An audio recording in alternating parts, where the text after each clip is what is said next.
नमस्कार दोस्तों, स्वागत है आपका मेरे YouTube चैनल धमाका जीके पर। दोस्तों आज मैं आपको करवाने जा रही हूँ जनवरी 2023 की सामान्य ज्ञान दर्पण में दिए गए सारभूत तत्व कोश को।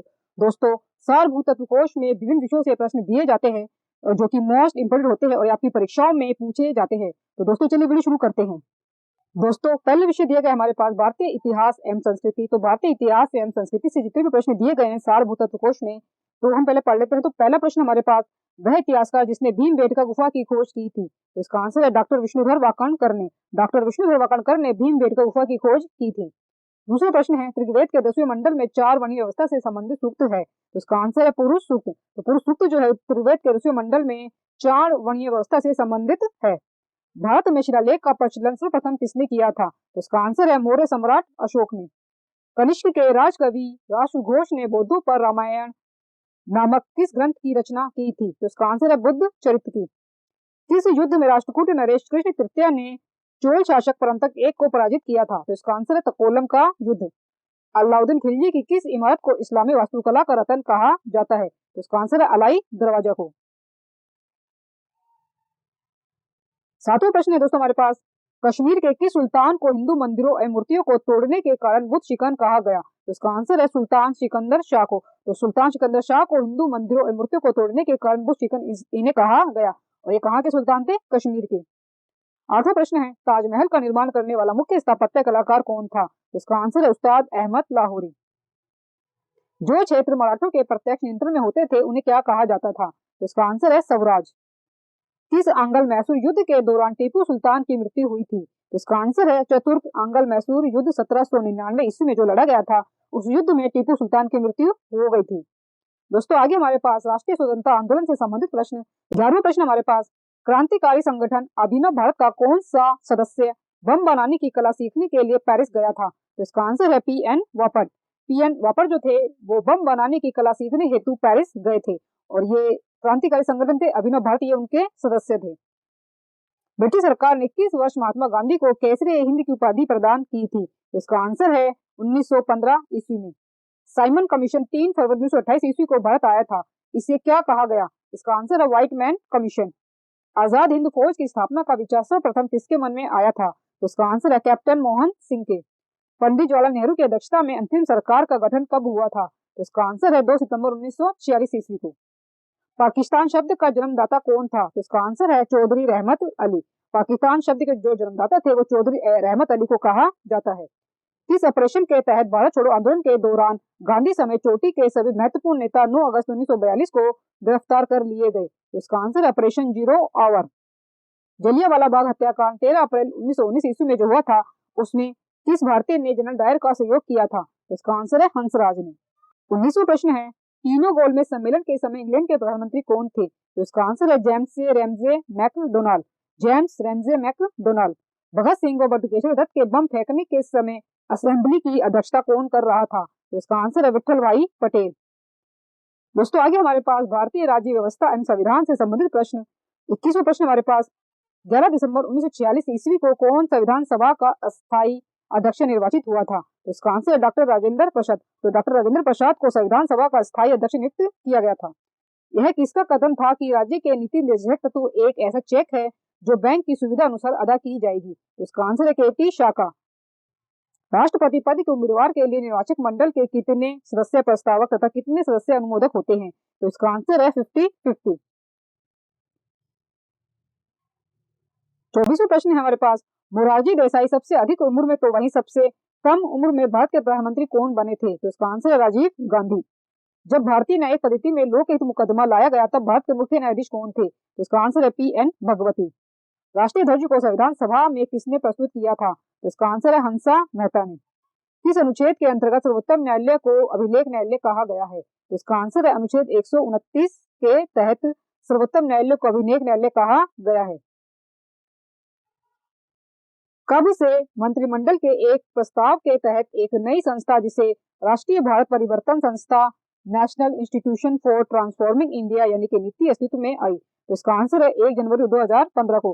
तो 1 जनवरी 2015 को नीति आयोग का गठन किया गया था योजना आयोग के स्थान पर। अंतरराज्यीय परिषद की स्थापना कब की गई। तो इसका आंसर है जून 1990 में। राज्यसभा के सदस्यों की अधिक से अधिक संख्या कितनी हो सकती है। तो इसका आंसर है 250। दोस्तों आगे हमारे पास पर्यावरण एवं जैव विविधता। तो पर्यावरण एवं जैव विविधता से जितने भी प्रश्न सारभूत तत्व कोश में दिए गए हैं तो हम पहले पढ़ लेते हैं। 31वां प्रश्न है, जीवभार का पिरामिड जिस पारिस्थितिक तंत्र में उलट जाता है वह है, तो इसका आंसर है तालाब। धान की जल प्लावी फसलों में नाइट्रोजन स्थिरीकरण करने वाले साइनोबैक्टीरिया हैं, तो इसका आंसर है नोस्टॉक और ओलेसिरा। कूनो राष्ट्रीय उद्यान जो हाल ही में नाम्बिया से आने वाले 8 चीतों के कारण चर्चित रहा, यह किस राज्य में स्थित है, तो इसका आंसर है मध्य प्रदेश में। काजीरंगा वन्य जीव अभ्यारण्य में किस पशु का संरक्षण किया जाता है, तो इसका आंसर है गेंडे का। मरुस्थलीय प्रदेश का ऐसा जीव जो ठोस मूत्र उत्सर्जित कर जल को संरक्षित करता है तथा जन्म से मृत्यु तक बिना पानी पिए भी जीवित रह सकता है, तो वह है कंगारू चूहा।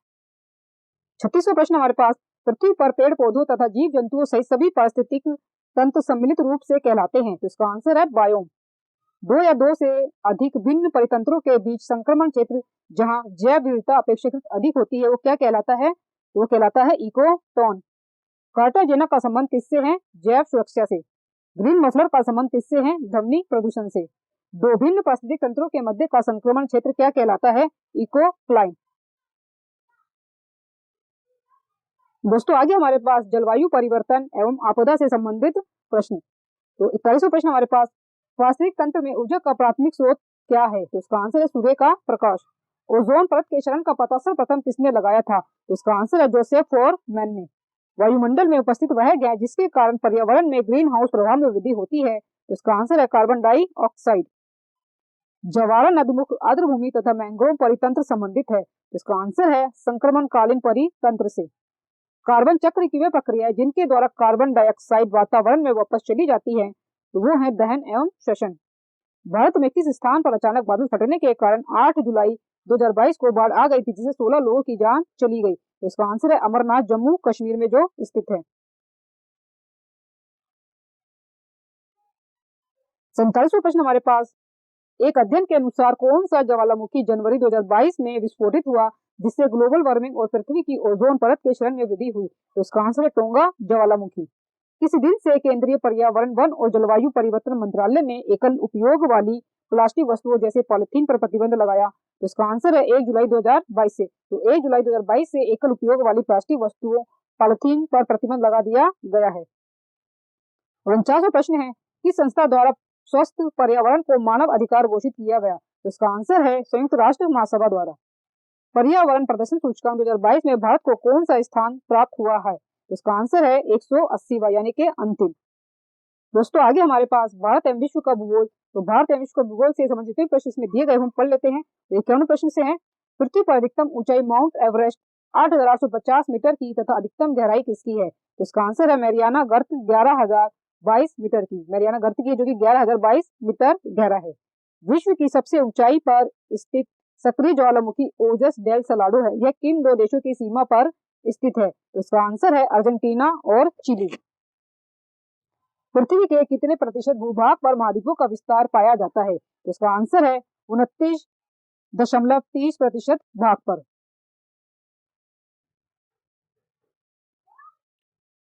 चौवन प्रश्न है हमारे पास, दक्षिण अफ्रीका के जोहान्सबर्ग को स्वर्ण नगर तथा किम्बरले को किस नाम से जाना जाता है, तो इसका आंसर है हीरो का नगर। तो किम्बरले को हीरो का नगर कहा जाता है। जॉर्जिया, आर्मेनिया व अजरबैजान को संयुक्त रूप से किस नाम से जाना जाता है, तो इसका आंसर है कॉकेशस राज्य। मालाबार तट पर अनेक पशु जल है जिससे स्थानीय भाषा में क्या कहा जाता है, तो कहा जाता है इन्हें कयाल। दक्षिण भारत का मैनचेस्टर किसे कहा जाता है, तो इसका आंसर है कोयम्बटूर को। 58वां प्रश्न दोस्तों हमारे पास, थार मरुस्थल के पूर्वी सिरे पर खारे पानी की झीलें कौन सी है, तो इसका आंसर है सांभर और डीडवाना। उच्च कोटि की कहवा को किस नाम से जाना जाता है, तो इसका आंसर है अरेबिका। जूट उद्योग का पहला कारखाना 1885 ईस्वी में किस स्थान पर लगाया गया था, तो इसका आंसर है रिश्रा में। रिश्रा जो कि पश्चिम बंगाल में है।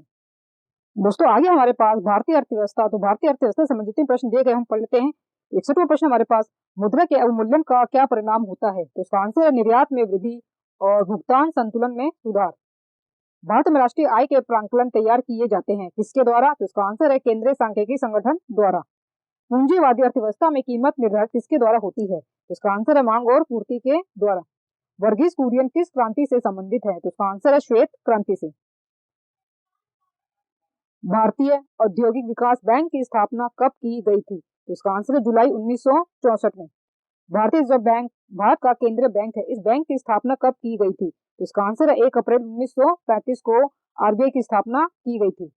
वर्ष 1947 में गैट की स्थापना के बाद से बहुराष्ट्रीय व्यापार प्रणाली के विकास के फलस्वरूप कब से विश्व व्यापार संगठन की स्थापना हुई? तो इसका आंसर है 1 जनवरी 1995 से। किस अर्थशास्त्री ने कहा था कि अर्थशास्त्र धन का विज्ञान है? तो इसका आंसर है एडम स्मिथ ने।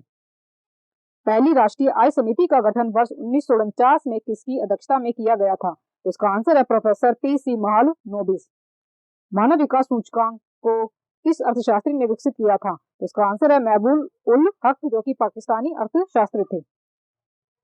दोस्तों आगे हमारे पास सामान्य विज्ञान एवं तकनीकी, तो इससे संबंधित जितने भी प्रश्न दिए गए हम पहले पढ़ लेते हैं।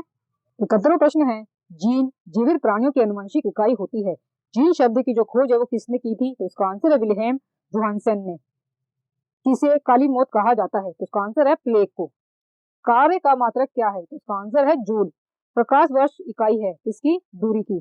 किस गैस को मार्स गैस कहते हैं? तो मीथेन CH4 को मार्स गैस कहते हैं। अग्निशमन वस्त्र किससे बनाए जाते हैं? एस्बेस्टॉस से। तो अग्निशमन जो वस्त्र है वो एस्बेस्टॉस से बनाए जाते हैं। हमारे ब्रह्मांड में कौन सा तत्व सर्वाधिक प्रचुरता में पाया जाता है? तो इसका आंसर है हाइड्रोजन। मशीन कोड में उच्च स्तर के भाषा प्रोग्राम के लिए अनुवादक हैं। तो इसका आंसर है कंपाइलर। जेम्स चैडविक ने किसकी खोज की थी? न्यूट्रॉन की। अशुद्ध कपूर को किस प्रकार शुद्ध किया जाता है? तो इसका आंसर है ऊर्ध्वपातन द्वारा। तो अशुद्ध कपूर को ऊर्ध्वपातन विधि द्वारा शुद्ध किया जाता है। दोस्तों आगे हमारे पास कृषि, तो कृषि से संबंधित जितने भी प्रश्न दिए गए हैं वो हम पढ़ लेते हैं। और 91वां प्रश्न है, फूलों का अध्ययन क्या कहलाता है? तो इसका आंसर है एंथोलॉजी। शक्तिमान 1 और शक्तिमान 2 अनुवांशिक परिवर्तित फसलें हैं किसकी? मक्का की। खेती में नीम लेपित यूरिया के क्या लाभ हैं? तो इसका आंसर है फसल उपज में वृद्धि होती है, यूरिया लागत में 10 से 15% बचत होती है और नत्रजन उपयोग क्षमता में वृद्धि आदि होती है।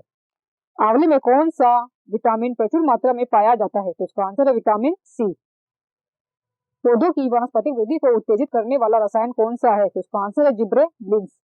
फार्मोलॉजी किस विज्ञान से संबंधित है? तो इसका आंसर है उद्यान विज्ञान की फलों की वैज्ञानिक खेती, जैसे बाग लगाना, देखभाल, परिरक्षण, संग्रह आदि के जो सिद्धांतों का अध्ययन होता है। यूरोप में आलू की पैदावार किसने शुरू की थी? स्पेनिश ने। मृदा रहित कृषि को क्या कहते हैं? हाइड्रोपोनिक्स। पेड़ों की कतारों के बीच फसल उगाने को क्या कहते हैं? तोंग्या प्रणाली। तो पेड़ों की कतारों के बीच फसल उगाने को कहा जाता है तोंग्या प्रणाली। 16वां प्रश्न दोस्तों हमारे पास, वैश्विक खाद्यान्न उत्पादन में अधिकतम योगदान करने वाली 3 फसलें कौन सी हैं? तो इसका आंसर है गेहूं, चावल और मक्का। दोस्तों आगे हमारे पास खेल कूद, तो खेल कूद से संबंधित प्रश्न दिए गए हैं वो पढ़ लेते हैं। 101 प्रश्न है, ओलंपिक चिन्ह का क्या अर्थ है? तो इसका आंसर है निरंतरता। संयुक्त राज्य अमेरिका का राष्ट्रीय खेल क्या है? बेसबॉल। शतरंज के खेल बोर्ड में कितने वर्ग होते हैं? 64। कॉमनवेल्थ गेम 2022 का आयोजन स्थल कौन सा है? तो इसका आंसर है बर्मिंघम, इंग्लैंड। भारतीय ओलंपिक संघ की स्थापना किस वर्ष में हुई थी? 1927 में। पेनाल्टी किक शब्द किस खेल से संबंधित है? फुटबॉल के खेल से। IPL भारतीय क्रिकेट नियंत्रण बोर्ड द्वारा संचालित T20 प्रतियोगिता है और इस प्रतियोगिता की शुरुआत किस वर्ष में हुई थी? सन 2007 में। 108वां प्रश्न है, अंतरराष्ट्रीय ओलंपिक समिति की स्थापना किस वर्ष में हुई थी? तो इसका आंसर 1894 ईस्वी में।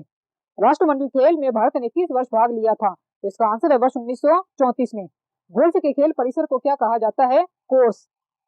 दोस्तों आगे हमारे पास कंप्यूटर से संबंधित प्रश्न, तो 111वां प्रश्न हमारे पास, कंप्यूटर संसाधक के संदर्भ में LU का पूर्ण स्वरूप क्या है? तो इसका आंसर है arithmetic logic unit. Arithmetic logic unit. HTTP, TCP, IP तथा UDP में से कौन सा एप्लीकेशन प्रोटोकॉल है? तो इसका आंसर है HTTP। रजिस्टरों में संचित डाटा पर निष्पादित ऑपरेशन को क्या कहते हैं? तो इसका आंसर है माइक्रो ऑपरेशन। कौन सा विश्व का पहला लैपटॉप कंप्यूटर बाजार में लाया गया था? तो इसका आंसर है इप्सन। सिस्टम को बूट करने का क्या अभिप्राय है? तो इसका आंसर है ऑपरेटिंग सिस्टम को लोड करना। ऑपरेटिंग सिस्टम को लोड करना। किसी कंप्यूटर के प्रोग्राम में बच्चों द्वारा प्रयुक्त भाषा प्राय कौन सी होती है? तो इसका आंसर है लोगो। चौथी पीढ़ी के कंप्यूटर के निर्माण में प्रयोग किया जाता है? तो इसका आंसर है सूक्ष्म संधारित्रों का। प्रोग्रामिंग में कुछ कथनों की बार बार पुनरावृत्ति को प्राय क्या कहते हैं? तो इसका आंसर है लूपिंग। 1 गीगाबाइट में कितने बाइट होते हैं? तो इसका आंसर है 10 की पावर 9 बाइट। 10 की पावर 9 बाइट्स। 120वां प्रश्न है, कंप्यूटर के संदर्भ में स्टैटिक प्रोग्राम की अवधारणा 1940 के दशक में किस वैज्ञानिक ने शुरू की थी? तो इसका आंसर है जॉन वॉन न्यूमैन ने। दोस्तों आगे हमारे पास विविध से संबंधित जितने प्रश्न दिए गए हैं वो पढ़ लेते हैं। 121वां प्रश्न है, होम्योपैथी के संस्थापक कौन है? तो इसका आंसर है doctor Christian Friedrich Samuel Hahnemann. Doctor Christian Friedrich Samuel Hahnemann. प्रथम भारतीय उपग्रह कौन सा था जिसे 19 अप्रैल 1975 में प्रक्षेपित किया गया था? तो इसका आंसर है आर्यभट्ट। राष्ट्रगान पहली बार सर्वप्रथम कब गाया गया था? तो इसका आंसर है 27 दिसंबर 1911 को भारतीय राष्ट्रीय कांग्रेस के कलकत्ता अधिवेशन में। राज्य शब्द का सर्वप्रथम प्रयोग किसने किया था? तो इसका आंसर है मैकियावेली ने। राज्य शब्द का सर्वप्रथम प्रयोग मैकियावेली ने किया था। International union for the conservation of nature and natural resources IUCN विश्व की सभी संकटापन्न प्रजातियों के बारे में रेड लिस्ट के नाम से सूचना प्रकाशित करता है। इसकी स्थापना कब हुई थी? इसका आंसर 1964 में। किसान दिवस कब मनाया जाता है? तो इसका आंसर है 23 दिसंबर को। किसान दिवस जो है वो 23 दिसंबर को मनाया जाता है। पृथ्वी का मानचित्र बनाने वाला प्रथम व्यक्ति है, तो इसका आंसर है अनेक्सिमेंडर। विश्व का सबसे बड़ा ज्ञात नदी द्वीप कौन सा है? तो इसका आंसर है माजुली, जो कि असम राज्य में स्थित है। ब्लैक पगोड़ा के नाम से प्रसिद्ध सूर्य मंदिर कहाँ स्थित है? तो इसका आंसर है कोणार्क, उड़ीसा में। और ये अंतिम प्रश्न हमारा इस वीडियो का 130 प्रश्न, अयोध्या में राम मंदिर का निर्माण किस शैली में किया जा रहा है? तो इसका आंसर है नागर शैली में। इसका आंसर है नागर शैली में। तो अयोध्या में बनने वाले राम मंदिर का जो निर्माण है वो नागर शैली में किया जा रहा है। तो दोस्तों ये थे जनवरी 2023 की सामान्य ज्ञान दर्पण में दिए गए सार भू तत्व कोश। तो दोस्तों वीडियो अच्छा लगा हो तो प्लीज वीडियो को लाइक और शेयर जरूर करें और मेरे यूट्यूब चैनल धमाका जीके को सब्सक्राइब जरूर करें, जिससे मेरी आगे आने वाली वीडियो का नोटिफिकेशन भी आपको मिल सके। तो मिलते हैं जल्दी नेक्स्ट वीडियो में नए टॉपिक के साथ। तब तक के लिए धन्यवाद।